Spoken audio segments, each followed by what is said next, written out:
got so motherfucking design on right now.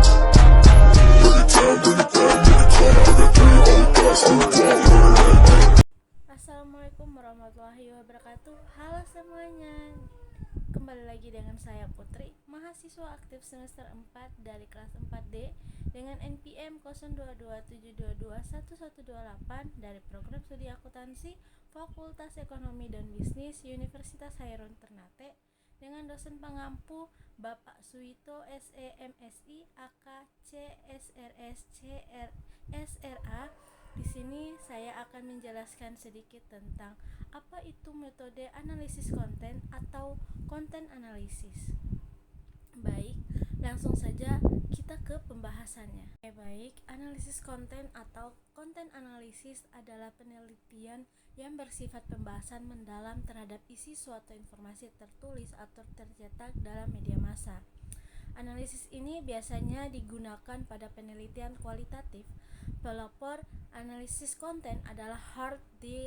Laswell yang melopori teknik simbol coding, yaitu mencatat lambang atau pesan secara sistematis. Kemudian diberi interpretasi.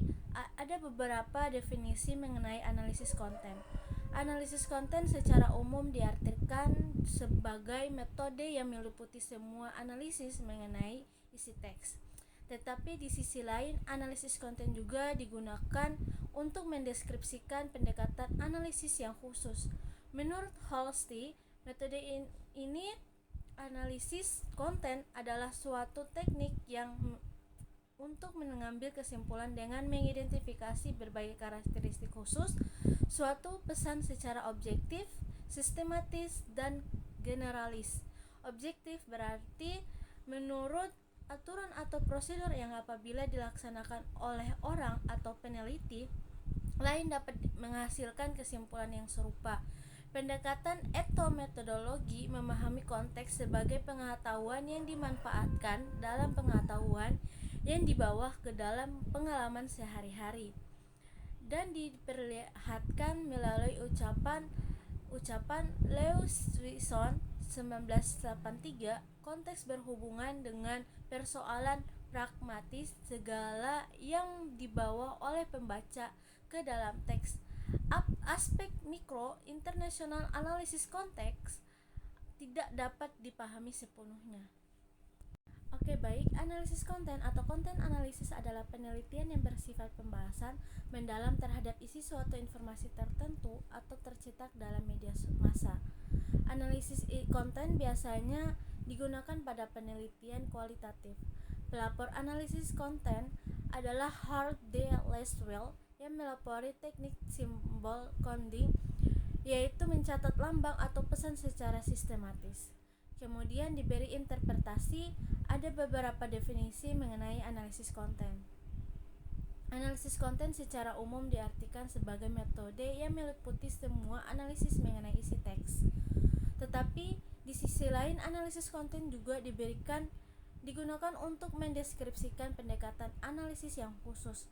Menurut Halsey, metode analisis konten adalah suatu teknik untuk mengambil kesimpulan dengan mengidentifikasi berbagai karakteristik khusus suatu pesan secara objektif, sistematis, dan generalis.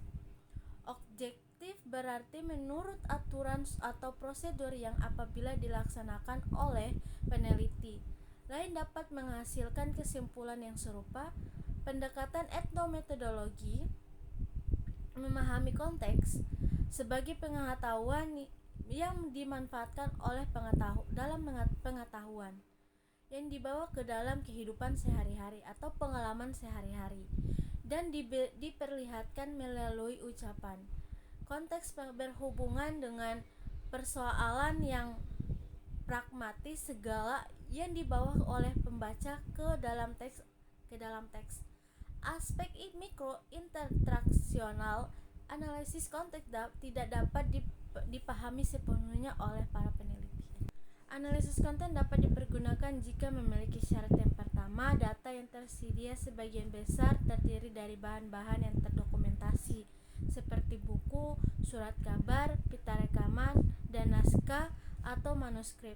Yang kedua, ada keterangan pelengkap atau kerangka teori tertentu yang menerangkan tentang dan sebagian metode pendekatan terhadap data tersebut. Yang ketiga, penelitian memiliki kemampuan teknis untuk mengelola bahan-bahan atau data-data yang dikumpulkannya dengan sebagian dokumentasi tersebut bersifat sangat khas atau spesifik. Dan ada juga beberapa pembedaan antara analisis konten dengan metode penelitian yang lain, yaitu yang pertama, analisis konten adalah sebuah metode yang tak mencolok, seperti pemanggilan kembali informasi, pembuatan model atau modeling, pemanfaatan catatan statistik dan dalam kadar tertentu. Etnometodologi punya andil dalam teknik penelitian yang non-kreatif atau tak mencolok. Yang kedua, analisis konten menerima bahan yang tidak terstruktur karena lebih leluasa memanfaatkan bahan tersebut dan ada sedikit kebebasan untuk pengolahannya dengan memanggil beberapa informasi. Yang ketiga, analisis konten peka konteks sehingga dapat memproses bentuk-bentuk simbolik. Yang keempat, analisis konten dapat menghadapi sejumlah data besar.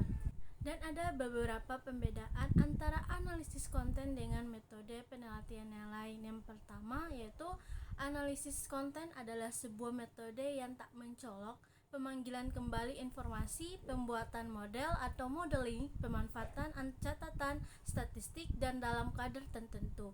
Etnometodologi punya andil dalam teknik penelitian yang non-reaktif atau mencolok atau tak mencolok. Yang kedua, analisis konten menerima bahan yang tidak terstruktur karena lebih leluasa memanfaatkan bahan tersebut dan ada sedikit kebebasan untuk pengelolaannya dengan memanggil beberapa informasi. Yang ketiga, analisis konten peka konteks sehingga dapat berproses membentuk-bentuk simbolik. Yang keempat, analisis konten dapat menghadapi sejumlah besar data dan ada juga kelebihan dan kekurangan dalam analisis konten, yaitu kelebihan analisis konten. Yang pertama, tidak dipakainya manusia sebagai objek penelitian sehingga analisis konten biasanya bersifat non-reaktif karena tidak ada orang yang diwawancarai, diminta mengisi kuesioner ataupun diminta datang ke laboratorium. Yang kedua, biaya yang dikeluarkan lebih murah dibandingkan dengan metode penelitian yang lain. Dan sumber data mudah diperoleh, misalnya di perpustakaan umum. Yang ketiga, analisis konten dapat digunakan ketika penelitian survei tidak dapat dilakukan dan ada juga kekurangan analisis konten. Yang pertama, kesulitan menentukan sumber data yang membuat pesan-pesan yang relevan dengan permasalahan penelitian. Yang kedua, analisis konten tidak dapat dipakai untuk menguji hubungan antara variabel, tidak dapat melebihi sebab akibat, hanya dapat menerima kecenderungan, harus dikombinasikan dengan metode penelitian lain jika ingin menunjukkan hubungan sebab akibat. Beberapa prosedur analisis konten yang biasa dilakukan adalah: yang pertama, perumusan masalah. Analisis konten dimulai dengan rumusan masalah penelitian yang spesifik, misalnya bagaimana kualitas pemberitaan surat kabar di Indonesia. Yang kedua, pemilihan media atau sumber data. Penelitian harus menentukan sumber data yang relevan dengan masalah penelitian. Suatu observasi yang mendalam terhadap perpustakaan dan berbagai media massa seringkali akan membantu penentuan sumber data yang relevan. Penentuan periode waktu dan jumlah media yang diteliti atau sampel bila jumlahnya berlebihan juga penting untuk menentukan pada tahapan ini. Yang ketiga, definisi operasional. Definisi operasional ini berkaitan dengan unit analisis. Penentuan unit analisis dilakukan beberapa topik atau masalah riset yang telah ditentukan sebelumnya. Yang keempat, pelatihan penyusunan kode dan mengecek reliabilitas. Kode dilakukan untuk mengenali ciri-ciri utama kategori, idealnya 2 atau lebih kader, sebaliknya meneliti secara terpisah atau reliabilitasnya dicek dengan cara membandingkan satu demi satu kategori. Yang kelima, analisis data dan penyusunan laporan. Data kuantitatif yang diperoleh dengan analisis konten dapat dianalisis dengan teknik statistik yang baku. Penulisan laporan dapat menggunakan format akademis yang cenderung baku dan menggunakan prosedur yang ketat atau dengan teknik laporan populer versi media massa atau buku. Data analisis juga dalam bentuk counting sheet.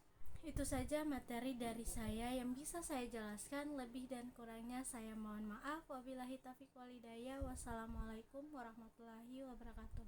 Bye bye guys, selamat nonton. Bye bye.